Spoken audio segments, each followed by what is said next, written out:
Not all fathers protect. Some condemn. Tonight we don't celebrate.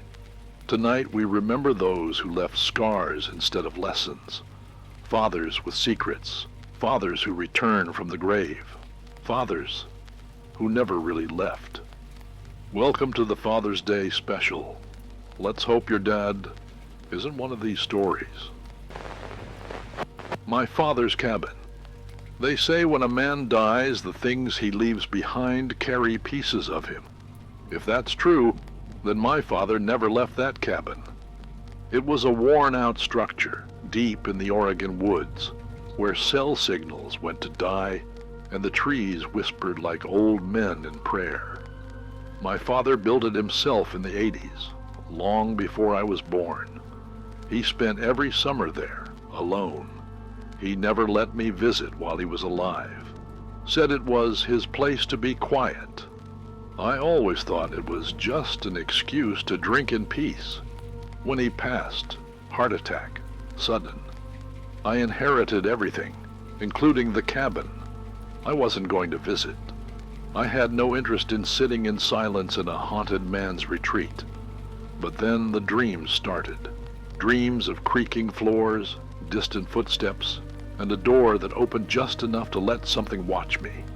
Always watching. So I went. The first thing that hit me was the smell. Not decay, just old, earthy. Wood soaked with years of breath and blood. The place looked untouched. Beer cans still on the table. A jacket slung over a chair, like he'd just stepped out. Then I found the journal tucked under the mattress. It wasn't really a journal, just pages of erratic writing. Repetitive lines like, "He's not me." Don't listen to him. The mirror lies. I should have left then. I should have burned the place down. But I didn't. That night I heard the front door creak open. I grabbed the axe hanging by the fireplace and rushed outside. No wind, no animals, just silence. Until I saw the trail. Boot prints in the dirt, my father's size, leading into the woods. I followed. The trail wound deeper than I thought possible. Trees thickened. The air got colder. Finally, I reached a clearing, and there it was. Another cabin, identical. Down to the last nail, lights flickering inside. I approached, heart pounding. Opened the door. Inside was me, or at least someone who looked like me. He sat at the table smiling, wearing my jacket. He looked up. "Took you long enough," he said. He did the same. I ran. I don't remember getting back, just waking up in my truck, engine off, frost on the windows. The cabin, gone. No trail. No second structure. But when I got home, my jacket was missing. And on my kitchen table sat a page from my father's journal. It said, "He's not me. He's still in the basement." When I was 7, my mom told me never to go into the basement while Dad was down there. "He needs time to work," she'd say, always tense. "You'll understand when you're older." But I never did. He'd disappear for hours, sometimes days. We'd hear thuds, whispers. Once I swear I heard crying. But whenever he came back up, he looked normal. Tired, but normal. When he died, Mom didn't cry. She just locked the basement door. Years later, after she passed too, I inherited the house. I almost sold it. But something pulled me back. That door was still locked. I pried it open. The air was thick, stale, smelled like old leather and rot. I found a light switch. It didn't work, so I went down with a flashlight. The walls were covered in writing, scribbles, symbols I didn't recognize. There was a workbench, tools, papers, dozens of tiny jars with things inside. And then I saw him in the far corner, my father, alive, or something close. He was hunched, eyes sunken, skin gray. He looked up and in a voice barely his said, "Shut the door. He's coming." A shadow moved behind him, a tall shape with too many limbs. It whispered in clicks. I ran, locked the door, nailed it shut. I moved out the next day, but I still own the house. I can't bring myself to sell it, because every few nights I get a call on the landline I never reconnected. And the voice says, still here, still waiting. Father of the Woods. I got lost during a camping trip when I was 10. Wandered off from the trail, too curious for my own good. I was cold, scared, and crying when I saw him, my dad. He stepped out from behind a tree, smiling, arms wide open. Come on, kiddo, let's go home. I ran into his arms and he held me, but something felt wrong. His hands were too cold. His smell wasn't right. No smoke, no cologne. Still, I followed him. We walked for what felt like hours. The woods got darker, quieter. Trees grew taller, twisted. Finally, he stopped. This is it, he said. But it wasn't our camp. It was a clearing, surrounded by trees that bent inward like claws. In the center was a hole in the ground, deep and black. I backed away. You're not my dad, I whispered. He smiled, too wide. His eyes were wrong, yellow and too still. You always were the smart one. I turned and ran. Hours later, real rescuers found me. My real dad hugged me, crying. He never knew what happened. But every time we went camping after that, I heard something in the woods, whistling. The same tune he used to hum, calling me back. Dad's special project. My father was a handyman, always building something, fixing, tinkering, but he had one room in the garage we weren't allowed in. Special project, he'd say, for later. After he died, curiosity won. I broke the lock. Inside were blueprints, biological ones, diagrams of bones, tissue, organs, all labeled in his handwriting. In the center was a tank, murky liquid, and something floating inside, a shape. It looked like me. The face wasn't fully formed, but it was mine. Beside it, a note. Version 7, near perfect, but still unstable. Try again. I backed away. The thing in the tank moved. Its eyes opened. I ran, burned the place down. But now, every time I look in the mirror, I wonder if I was version 8, and if 7 got out. Weeks later, strange things started happening. I'd find fingerprints on my bathroom mirror in the morning. Long, smudged prints like someone was standing inches from my face while I slept. My toothbrush moved. My clothes rearranged. Once, I caught my own reflection smiling when I wasn't. I checked the police report. The fire never reached the tank. They said the garage was empty.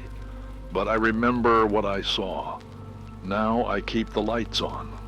Always. I can't trust my reflection. Because if version 7 is still out there, it remembers me. The Sunday ritual. Every Sunday I had breakfast with my dad. Pancakes, bacon, and coffee. No matter what, we never missed it, even after he died. At first, it was just me at the table, but one day the chair across from me creaked, and the coffee started steaming. I told myself it was grief, imagination, but then he started speaking, low voice, croaky, like it came from under the floorboards. Still proud of you, kid. It became routine. Every Sunday I'd set the table, he'd sit, we'd talk. But lately, the voice isn't the same. It says things he never would. You don't need her. They'll never understand. Bring them here. Share breakfast.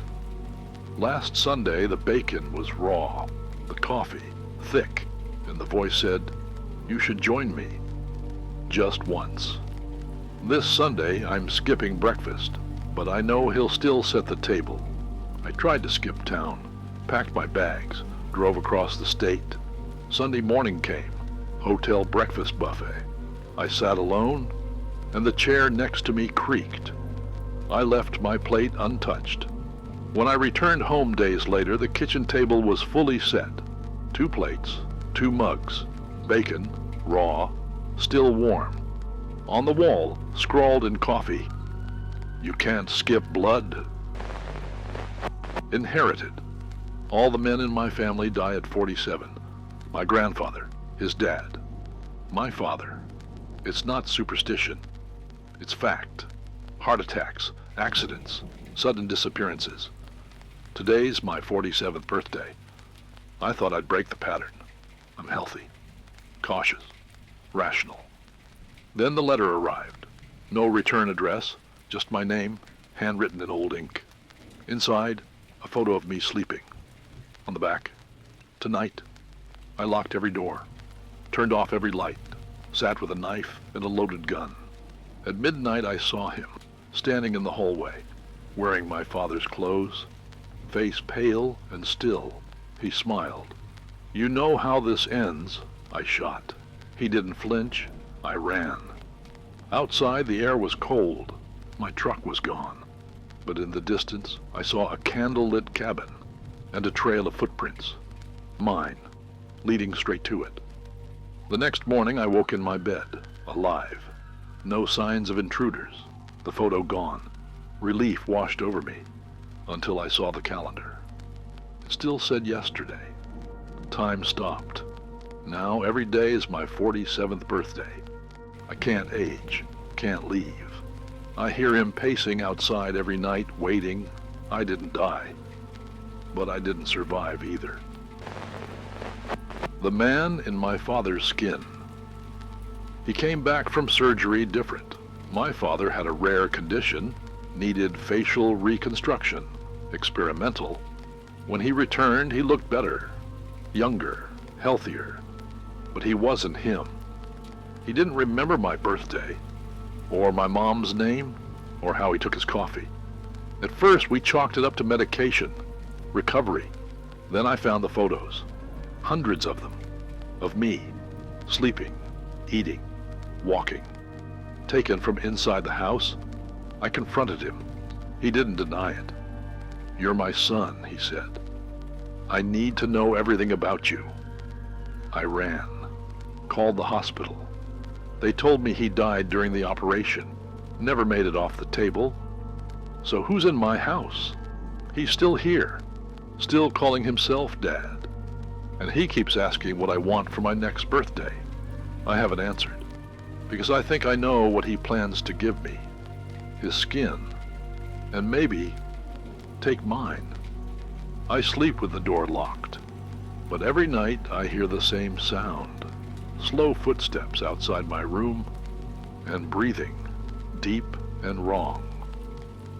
Last night I woke up with my bedroom door open, and a note on my chest. "Let's trade early. I'm ready." Inheritance of the Hollow. When my father died, I received a key, a letter, and strict instructions not to return to the house alone.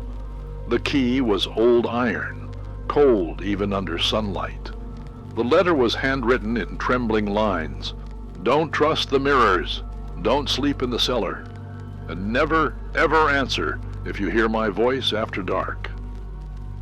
I didn't believe in ghosts or curses. But when grief mixes with curiosity, caution tends to rot. So I went alone.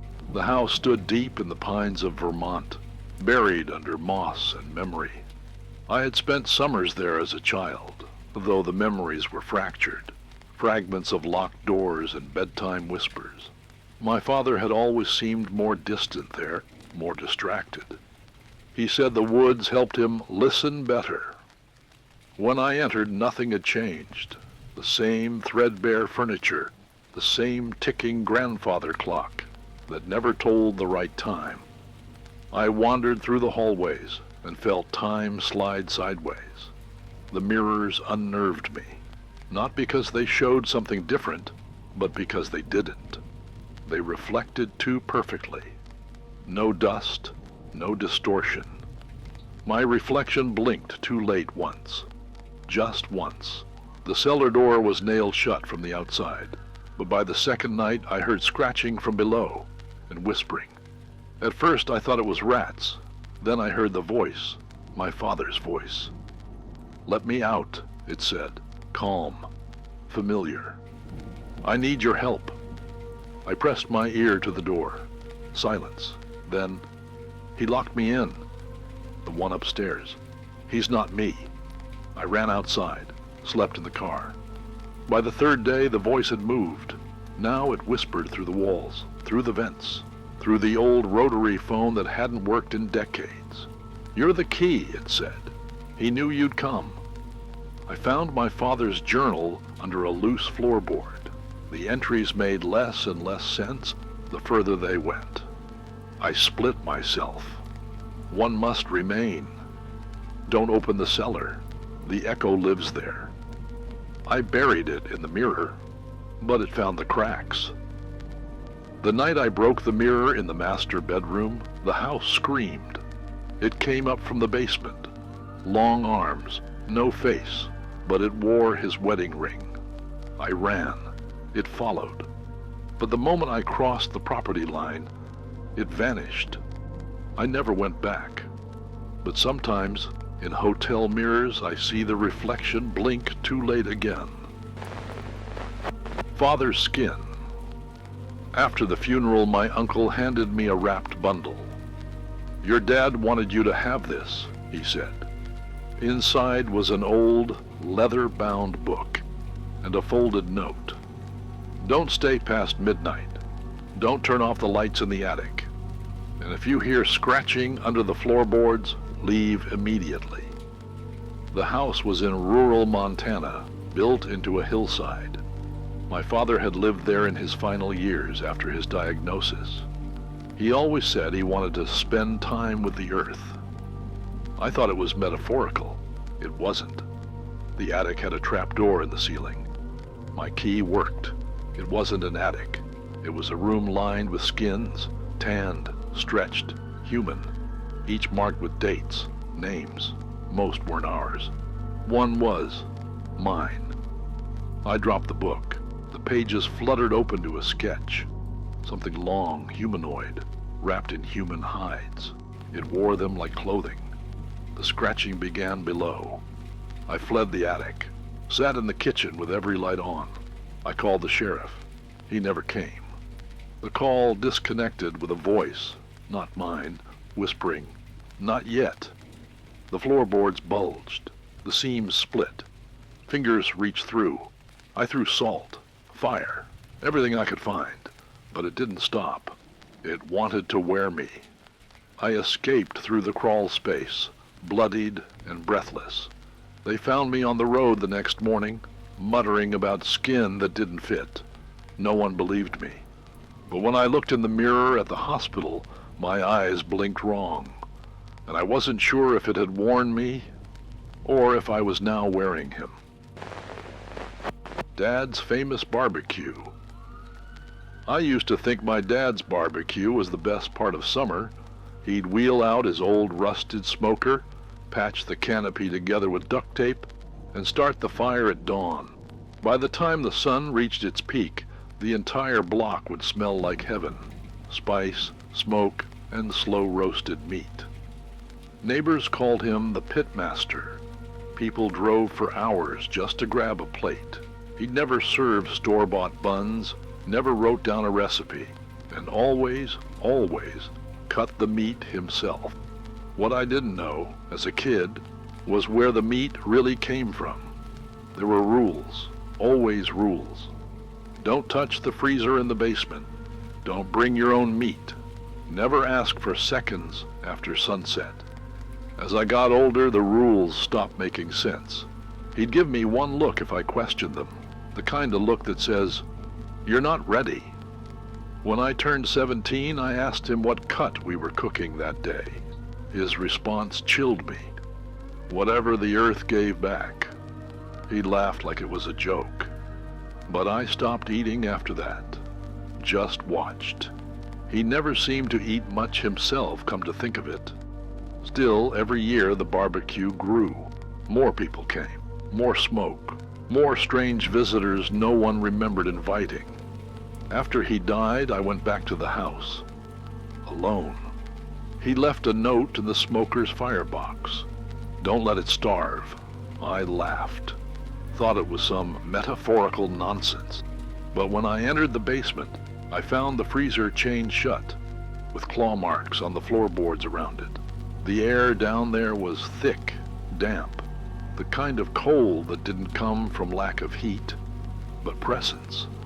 I left it alone until the night I heard it breathing. I couldn't sleep. Tossed, turned. Then, like a whisper through walls, I heard a rasping exhale coming from under the floor. I followed it to the freezer. The chain was broken. Inside there were packages, vacuum sealed, stamped with names I didn't recognize. Some labeled with only dates, one labeled with my name. I didn't open that one. I took another just to test it. Something small. I told myself it could be deer or something exotic. I cooked it just like Dad used to. As soon as it hit the grill, I smelled memories, not mine, someone else's. I saw flashes behind my eyes, a woman's face, crying, forest soil, shallow graves. I dropped the meat and ran, but I couldn't stop thinking about it. What if the meat kept those memories? What if the smoke wasn't just flavor, but a spirit? And what if Dad hadn't been feeding people, but feeding something else? The next day there were more packages. They hadn't been there before. Or maybe I hadn't noticed. Some had fresh blood under the seals. Others pulsed faintly, like they were still alive. I tried to leave. Got in the car, turned the key. Nothing. My phone didn't work. GPS spun endlessly. Outside, the sky was too still. No birds, no wind, just silence. Then I heard footsteps upstairs. Dad's boots. He'd been buried for 2 weeks. I hid in the pantry, holding the carving knife he always kept on the grill shelf. I didn't see him, but I smelled him. Smoke. Meat. And the faint trace of something burnt, like bones. He stood on the porch until dawn. Then he was gone. The following nights blurred together. I stopped sleeping. I kept cooking. Small bits of the packages I didn't recognize. Every time I lit the grill, something in the backyard stirred, something under the soil. Beneath the smoker, I found a trap door I'd never noticed. It was sealed with pitch. I broke it open. There was a pit, deep and wide, lined with iron and bone, and inside it something moved, not clearly, just a shadow. But when the smoke from the grill reached it, it settled, as if calmed. I read his journal that night. He didn't cook to feed people. He cooked to keep that thing satisfied, fed on memory, on flesh. And every person who'd come to the barbecue had been part of a bargain. The final entry read, "She's almost full. One more summer should do it. Then I'll take her place." It wasn't metaphor. He meant it literally. And now, it's my turn. The town already started calling, asking if I'd host the next barbecue. I haven't answered, but the meat is here, waiting. And last night a new package appeared in the freezer. This one had no name, just a note. Start the fire. And outside, the canopy stitched itself back together. And that wraps up our Father's Day special. Not all fathers leave behind tools and life lessons. Some leave behind secrets better left buried. If this story hit the right nerve, or made you look at your old man's grill a little differently, let me know in the comments. If you want more specials like this, more tales where family ties twist into something darker, I'm listening. Hit like, subscribe, and share it with someone who still thinks their dad's barbecue sauce was the only secret ingredient. Until next time, this is Trucker of the Night, where every mile hides a nightmare.